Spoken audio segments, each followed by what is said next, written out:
கோபுரம் டிவி நேயர்களுக்கு இனிய வணக்கம். இன்று பிறந்தநாள் காணும் மற்றும் மணநாள் காணும் அத்துணை சகோதர சகோதரிகளுக்கும் எங்களது இனிய வாழ்த்துக்கள். பாபாவின் ஆசிகளோடு பல்லாண்டு காலம் நீங்கள் எல்லா வளங்களும் செல்வங்களும் பெற்று நலமுடன் வாழ வாழ்த்துகிறோம். பாபா அழைக்கிறார். அவரின் பொன்மொழிகளை கேட்பதற்காக, நம் பிரச்சனைகளை தீர்த்து வைக்கும் அற்புதமான கூட்டு பிரார்த்தனை செய்வதற்காக, மேலும் மனம் ஒருநிலைப்படவும் மனம் அமைதி பெறவும் அற்புதமான தியானம் செய்யவும் பாபா அழைக்கிறார். பாபா நம் கரங்களை பிடித்து அழைத்துச் சென்று அற்புதம் நிகழ்த்தவிருக்கிறார். வாருங்கள், பாபாவின் பொன்மொழிகளை தரிசனம் செய்வோம். அன்பு குழந்தையே, யார் எதை வேண்டுமானாலும் சொல்லட்டும், கவலைப்படாதே. அவை அனைத்தையும் காதில் மட்டும் கேட்டுக்கொள். ஆனால் எந்த காரணம் கொண்டும் நான் வாழ்க்கையில் தோற்றுவிட்டேன், அதனால்தான் எல்லோரும் வசை பாடுகிறார்கள் என்று மனதில் நினைத்து கொள்ளாதே. இந்த உலகில் நிலையானது என்று எதுவும் இல்லை. அது மனிதர்களின் செயல்பாடுகளுக்கும் பொருந்தும். எனவே நீ உன்னுடைய லட்சிய பாதையிலிருந்து தடம் புரளாதே. நம்பிக்கையோடும் மனதில் தைரியத்தோடும் நீ நிதானமாக யோசித்து செயல்படு. இந்த உடல், மனைவி, மக்கள், மனை, செல்வம், வாழ்க்கை இதுதான் நிரந்தரம் என்று நினைக்காதே. எல்லாம் மாறுதலுக்கு உட்பட்டது. எல்லாம் உன்னிடமே இருக்க வேண்டும் என்று நினைக்காதே. உடல் திடமாக இருக்கும் பொழுதே தர்மங்கள் செய்ய வேண்டும் என்று ஒரு முடிவை எடுத்துவிடு. தர்மம் தலை காக்கும், தக்க சமயத்தில் உயிர் காக்கும் என்பது வாய்மொழி மட்டுமல்ல. அனுதினமும் சேவிக்கும் பக்தனின் கூடவே இருந்து காப்பாற்றுவதே என் தர்மம். எனவே உன் துயரங்கள் தீர்ந்து போகும். நீ வேண்டியது எல்லாம் நிறைவேறும். மாறாத நம்பிக்கை, நீடித்த பொறுமை, உண்மையான பணிவான நேர்மையான செயல்பாடுகளே உன் லட்சியத்தை அடைய வழிவகை செய்யும். நான் இருக்கிறேன் உன் நிழலாக, என்றும் உனக்காக. நீ செல்லும் இடமெல்லாம் என் வார்த்தைகள் மீது நம்பிக்கை வைத்து செயல்படு. உன் அப்பா சாய் இருக்கிறேன், எதற்கும் கலங்காதே. ஓம் சாய்ராம். பாபாவின் அற்புதமான பொன்மொழிகளை தரிசனம் செய்தோம். அடுத்த நிகழ்வு கூட்டு பிரார்த்தனை. நம் மனநலன் சார்ந்த பிரச்சனைகளுக்காகவும், உடல் நலன் சார்ந்த பிரச்சனைகளுக்காகவும் மற்றும் நம் அனைத்து விதமான பிரச்சனைகளுக்காகவும் சாய்நாதரிடம் கூட்டு பிரார்த்தனை செய்வோம். வாருங்கள், இந்த அற்புதமான கூட்டு பிரார்த்தனையை செய்வோம். பிரார்த்தனாஷ்டகம். 8 பிரார்த்தனைகள். சாந்தமான மனம் கொண்ட சாய்நாதரே, அறிவின் சிகரமே, அன்புள்ளம் கொண்டவரே, கருணை கடலே, உண்மையின் இருப்பிடமே, மாயை என்னும் இருளை அகற்றுபவரே, ஜாதி மத பேதங்களுக்கு அப்பாற்பட்டவரே, எங்களின் புரிந்து கொள்ளும் திறமைக்கு அப்பாற்பட்டவரே, அன்பின் இருப்பிடமே, ஷீரடி வாழ் இறைவனே, என்னை காப்பாற்றும், என்னை காப்பாற்றும். ஞான சூரியனே, ஞானத்தை வழங்குபவரே, பக்தர்களின் மனங்களில் உலவிடும் பரமஹம்சரே, அனைத்து நன்மைகளுக்கும் காரணமானவரே, தங்களை சரணடைந்தவரை காப்பவரே, படைக்கும் தொழில் புரியும் பிரம்மாவும் காக்கும் கடவுளான விஷ்ணுவும் நீங்களே. 3 உலகங்களையும் யுகங்கள் முடிவில் தன்னுள் ஐக்கியமாக்கிக் கொள்ளும் ருத்திரனும் தாங்களே. நீங்கள் இல்லாத இடம் இந்த பூமியில் ஏது? எல்லாம் அறிந்த இறைவன் நீங்கள். எங்கள் எல்லோரின் இதயங்களிலும் வசிப்பவரும் நீங்களே. எனது எல்லா குற்றங்களையும் மன்னிக்க வேண்டும் என்று வேண்டி கேட்டுக்கொள்ளுகின்றேன். அலை அலையாய் தொடர்ந்து வரும் சந்தேகங்களையும் மனமயக்கங்களையும் போக்குவீராக. நீங்கள் கோமாதா, நான் பிறந்த இளங்கன்று. நீங்கள் சந்திரன், நான் சந்திரகாந்த கல். தங்கள் பாதங்கள் கங்கை நதி. பணிவுடன் இந்த தாசன் உங்கள் பாதங்களில் தலை வணங்குகிறேன். உங்கள் கைகளை என் தலைமீது வைத்து ஆசை கூறுங்கள். என் கவலைகளும் துன்பங்களும் பறந்தோடட்டும். இந்த கணு தங்களின் தாசன். இந்த 8 துதிகளையும் கூறி நான் உங்களை சாஷ்டாங்கமாக நமஸ்கரிக்கின்றேன். எனது பாவங்கள், துன்பங்கள் மற்றும் ஏழ்மை நிலை இவை யாவும் உடனடியாக விலகி ஓடட்டும். ஓம் சாய்ராம், ஓம் சாய்ராம், ஓம் சாய்ராம். அற்புதமாக கூட்டு பிரார்த்தனை செய்தோம். பாபா நம்முடைய கோரிக்கையை ஏற்று நிச்சயமாக நமக்கு அற்புதங்களை செய்வார் என்பது சத்தியம். இனி கண்களை மூடி பாபாவை மனதில் நிறுத்தி பாபாவின் அற்புதமான சக்தி வாய்ந்த மந்திரத்தை அனுபவிப்போம். சாயீஸ்வராய வித்மஹே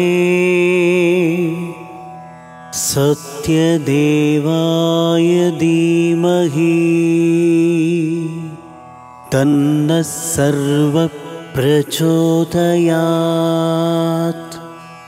சாயீஸ்வராய வித்மஹே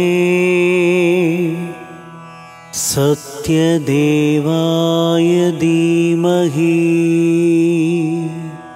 தன்னः சர்வ பிரச்சோதயாத். சாயீஸ்வராய வித்மஹே சத்யதேவாய தீமஹி தன்னः சர்வ பிரச்சோதயாத். சாயீஸ்வராய வித்மஹே சத்யதேவாய தீமஹி தன்னः சர்வ பிரச்சோதயாத். சாயீஸ்வராய வித்மஹே சத்யதேவாய தீமஹி தன்னः சர்வ பிரச்சோதயாத். சாயீஸ்வராய வித்மஹே சத்யதேவாய தீமஹி தன்னः சர்வ பிரச்சோதயாத். சாயீஸ்வராய வித்மஹே சத்யதேவாய தீமஹி தன்னः சர்வ பிரச்சோதயாத். சாயீஸ்வராய வித்மஹே சத்யதேவாய தீமஹி தன்னः சர்வ பிரச்சோதயாத். சாயீஸ்வராய வித்மஹே சத்யதேவாய தீமஹி தன்னः சர்வ பிரச்சோதயாத். சாயீஸ்வராய வித்மஹே சத்யதேவாய தீமஹி தன்னः சர்வ பிரச்சோதயாத். சாயீஸ்வராய வித்மஹே சத்யதேவாய தீமஹி தன்னः சர்வ பிரச்சோதயாத். சாயீஸ்வராய வித்மஹே சத்யதேவாய தீமஹி தன்னः சர்வ பிரச்சோதயாத். சாயீஸ்வராய வித்மஹே சத்யதேவாய தீமஹி தன்னः சர்வ பிரச்சோதயாத். சாயீஸ்வராய வித்மஹே சத்யதேவாய தீமஹி தன்னः சர்வ பிரச்சோதயாத். साईश्वराय विद्महे सत्यदेवाय धीमहि तन्नः सर्वः प्रचोदयात्। साईश्वराय विद्महे सत्यदेवाय धीमहि तन्नः सर्वः प्रचोदयात्। साईश्वराय विद्महे सत्यदेवाय धीमहि तन्नः सर्वः प्रचोदयात्। साईश्वराय विद्महे सत्यदेवाय धीमहि तन्नः सर्वः प्रचोदयात्। साईश्वराय विद्महे सत्यदेवाय धीमहि तन्नः सर्वः प्रचोदयात्। साईश्वराय विद्महे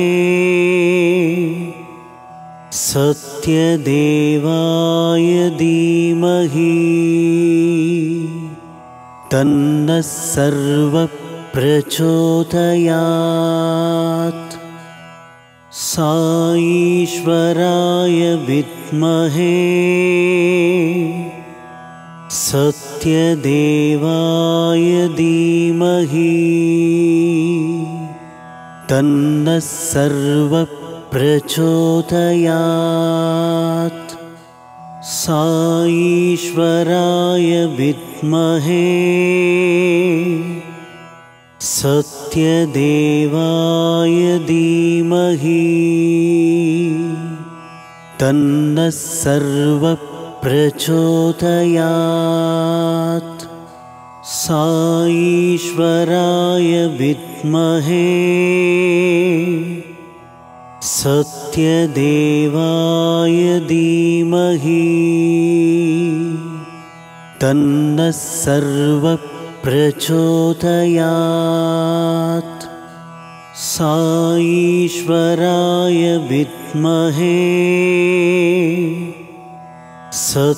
सत्यदेवाय धीमहि तन्नः सर्वः प्रचोदयात्। साईश्वराय विद्महे सत्यदेवाय धीमहि तन्नः सर्वः प्रचोदयात्। साईश्वराय विद्महे सत्यदेवाय धीमहि तन्नः सर्वः प्रचोदयात्। साईश्वराय विद्महे सत्यदेवाय धीमहि तन्नः सर्वः प्रचोदयात्। साईश्वराय विद्महे सत्यदेवाय धीमहि तन्नः सर्वः प्रचोदयात्। साईश्वराय विद्महे सत्यदेवाय धीमहि तन्नः सर्वः प्रचोदयात्। साईश्वराय विद्महे सत्यदेवाय धीमहि तन्नः सर्वः प्रचोदयात्। साईश्वराय विद्महे सत्यदेवाय धीमहि तन्नः सर्वः प्रचोदयात्। साईश्वराय विद्महे सत्यदेवाय धीमहि तन्नः सर्वः प्रचोदयात्। மீண்டும் நாளை காலை இந்த அற்புதமான பாபா அழைக்கிறார் நிகழ்ச்சியில் சந்திப்போம். நன்றி, வணக்கம். விதம் விதமான பக்தி நிகழ்ச்சிகளை உங்களுக்காக தந்து கொண்டிருக்கிறது உங்கள் கோபுரம் டிவி. உங்களுக்கு பிடித்த நிகழ்ச்சிகளை லைக் செய்யுங்கள், உங்களுக்கு பிடித்த மாணவர்களுக்கு ஷேர் செய்யுங்கள். மேலும் சப்ஸ்கிரைப் செய்வதோடு மட்டுமல்லாது அருகில் இருக்கும் பெல் பட்டனை கிளிக் செய்து கோபுரம் டிவி நிகழ்ச்சிகளை உடனுக்குடன் தெரிந்து கொள்ளுங்கள். மற்றும் ஒரு மகிழ்ச்சியான செய்தி, கோபுரம் டிவி ஆப்பை கூகுள் பிளே ஸ்டோரில் ஃப்ரீ டவுன்லோட் செய்து கோபுரம் டிவி நிகழ்ச்சிகளை தொடர்ந்து கண்டுகளியுங்கள், பாருங்கள், ரசியுங்கள், பரவசமடையுங்கள். gopuramtv.com பக்தி பக்திமயம்.